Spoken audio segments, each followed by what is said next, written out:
তো কাশ্মীর পর্বের দ্বিতীয় পর্বে আমি শেয়ার করছি গুলমার্গ, আর যেটা সব থেকে কাশ্মীরের আমার বেস্ট জায়গা লেগেছে, মানে এর সৌন্দর্য আমি না, যখন এই ব্লগসটা আমি শেয়ার করছি সেই সময় তোমরা দেখতে পাবে, যেখানেই যাচ্ছি কেন মনে হচ্ছে না কি সুইজারল্যান্ড চলে এসেছি, এত সুন্দর জায়গাটা। তো চলো আজকে তোমাদেরকে আমার এই গুলমার্গ সিরিজে সবাইকে স্বাগত জানাই, আর শুরু করছি আজকে আমার গুলমার্গ ব্লগস। তো সকাল সকাল ব্রেকফাস্ট কমপ্লিট করে তোমরা দেখতেই পাচ্ছ আমরা বেরিয়ে পড়লাম গুলমার্গের উদ্দেশ্যে। আর এই জার্নিটা কিন্তু খুব একটা কম না, প্রায় 90 কিলোমিটারের দীর্ঘ যাত্রাপথ কমপ্লিট করে আমাদেরকে শ্রীনগর থেকে পৌঁছাতে হবে গুলমার্গ। তো যতটা সম্ভব চেষ্টা করবে সকাল সকাল বেরিয়ে যাওয়ার, কারণ গুলমার্গে গিয়ে অনেকটা রাস্তা, এবং যাওয়ার পথে অনেকটা রাস্তা, ফেরার পথে অনেকটা রাস্তা, প্লাস মাঝে যে সময়টা অনেকটা দীর্ঘ সময় লাগে। তো আমরা এই সমস্ত সুন্দর সুন্দর দৃশ্য উপভোগ করতে করতে চলেছি গুলমার্গের দিকে। তো দেখতে পাচ্ছ এখানে আমরা চলে এসেছি গুলমার্গে। আর পৌঁছানোর পরের এই যে গ্রিন যে সৌন্দর্য, মানে গ্রিন কাশ্মীরের যে সৌন্দর্য, সেটা চোখে পড়লো। আর উপরে দেখতেই পাচ্ছ সবাই বলছে ম্যাডাম প্রচুর প্রচুর প্রচুর বরফ পড়েছে। তো সেই বরফের জন্য আমাদেরকে উঠতে হবে উপরে। আর গুলমার্গের তোমরা তো অনেকেই জানো যে গন্ডোলা রাইড, যেটা যেটা হচ্ছে এশিয়ার সবথেকে দ্বিতীয় বৃহত্তম কেবল কার।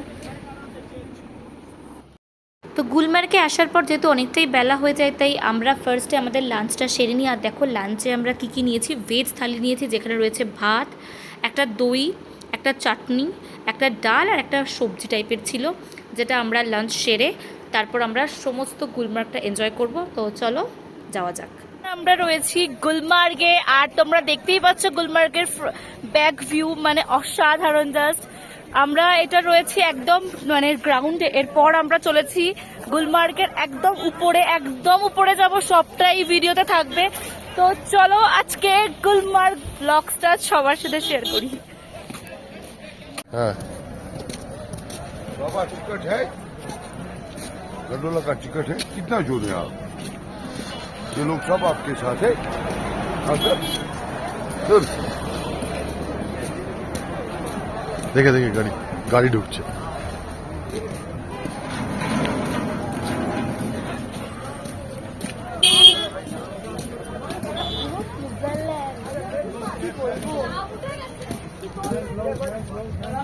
This is actual Switzerland of India, আর কিছু বলার নেই। এত সুন্দর ভিউজ, কি আমার অ্যাকচুয়ালি গ্রিন ভিউজটা ভীষণ मैडम टिकट है गाइड एक चलेगा मैडम हम लोगों का गाइड सामने है। কথা বলতে বারণ করেছে। घोड़ा मंगाए भैया एक्चुअली मांगे क्यों सोचना है जाना कहाँ, जाए वही ले जाए जहाँ बेसब्रियाँ बेसब्रियाँ बेसब्रियाँ बेसब्रियाँ।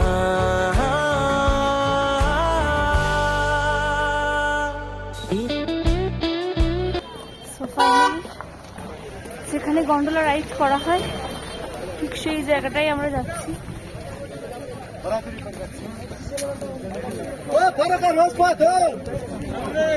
चित्रे वन साइड चॉकलेट चिन्ह में चॉकलेट रिसीव करने मिलता है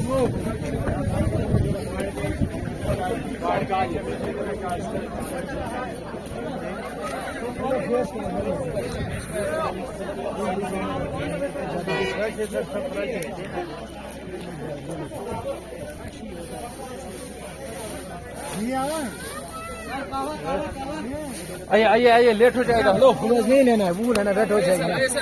आगे कहाँ होगा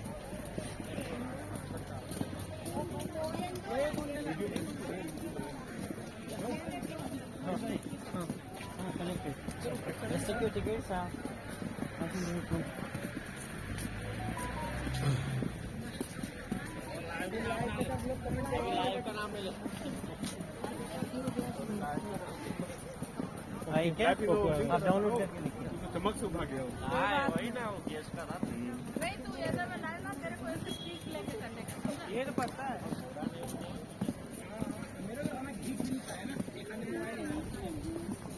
টিকিট বার করতে হবে।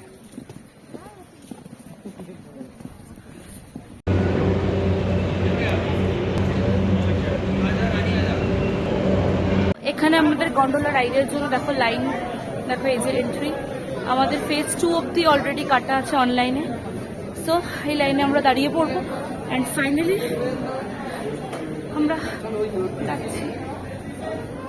দেখো দেখা যাচ্ছে, আমাকে দেখা যাচ্ছে না?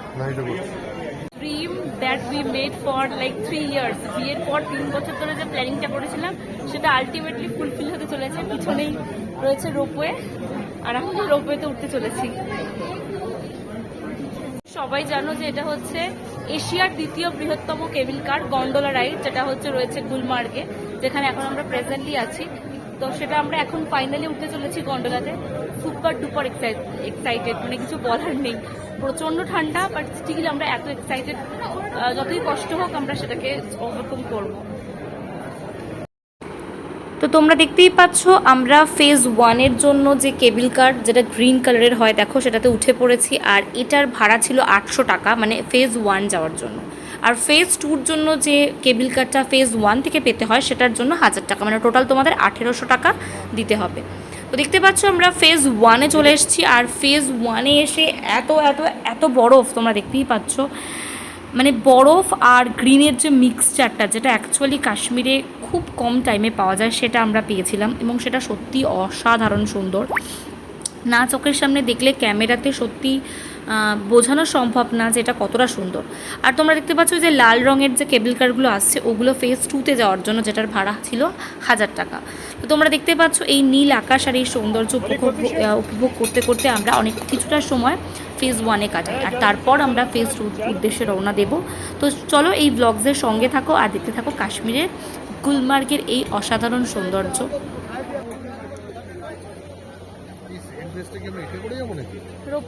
ওইটা করে যাবো না, ওই যে খোলা না না, এই তো এই যাচ্ছে তো, এটা ঠিক আছে, এটা তো করে দেবো। ঠিক আছে, ওটা তাড়াতাড়ি যাবে। সেকেন্ড পেজ সময়টা বেশি কাটিয়ে গেছে কি? ঠিক আছে, সরি। তাহলে ওরা আলাদা যাক, আমি পাশাপাশি বসে আছি।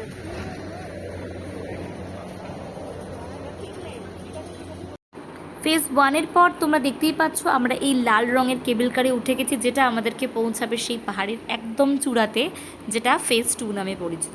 আর এটার ভাড়া আমি আগেই অলরেডি বলেছি 1000 টাকা প্রতিজন, মানে ফেজ 1 অবধি পৌঁছাতে 800 আর ফেজ 1-2 অবধি পৌঁছাতে 1000, টোটাল 1800 টাকা তোমাদের পার হেড দিতে হবে। আর ফেজ 2-এর সৌন্দর্য তো আমার কাছে কোনো ভাষা নেই যেটা দিয়ে আমি এক্সপ্লেন করবো। এই প্রত্যেকটা সৌন্দর্য তোমরা নিজেরা চোখে দেখতে থাকো আর এনজয় করতে থাকো আমার এই গুলমার্গের ব্লগসটা।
ফেজ 2তে পৌঁছানোর পরেই আমার কিছুক্ষণ আমি একদম ঠিকঠাক ছিলাম, বাট হাফ অ্যান আওয়ার পর থেকে আমার মাথা আর হাতের মধ্যে চিনচিন একটা জিনিস শুরু হয় এবং তারপর শুরু হয় শরীর খারাপ। তো ভিডিওতে সৌরভকে আমি সেটাই বোঝানোর চেষ্টা করছি যে আমার একটা হাতে প্রচণ্ড একটা যন্ত্রণা হচ্ছে। তো ফার্স্টে আমি ভাবলাম যে যন্ত্রণা হওয়ার কারণ বরফ, অতগুলো ঠান্ডা ঠান্ডা বরফে হাত দিচ্ছি, বাট ওখানে সাংঘাতিক পরিমাণ হাওয়া বয় এবং ওখানে -5 -4 এর নিচে টেম্পারেচার তখন নেই, কারণ একদম নভেম্বরের এন্ডে আমরা গেছিলাম, ডিসেম্বর স্টার্টিং। তো সেটাই আমি বোঝানোর চেষ্টা করছি যে আমার হাত আর কিছু কাজ করছে না। তো সেই অবস্থাতেও আমি বুঝতে পারিনি যে এটা আমার শরীরটা আস্তে আস্তে ডিটোরিয়েট করছে। তো তোমরা যারা গুলমার্গের ফেজ 2তে যাবে, তো তোমরা খুব বেশি টাইম উপরে স্পেন্ড করার চেষ্টা করবে না, বিকজ যে কোনো মুহূর্তে যে কোনো সময় যে কোনো কিছু করতে পারে।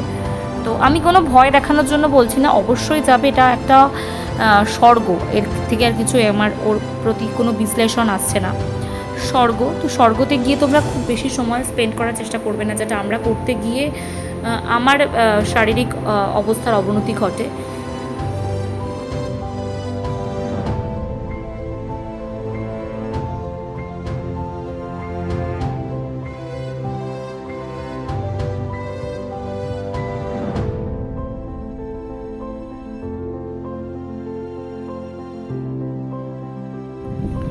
বসে হচ্ছে স্বর্গ ভ্রমণ করছি, আর কিছু বলার নেই, কোনো ক্যাপশন নেই।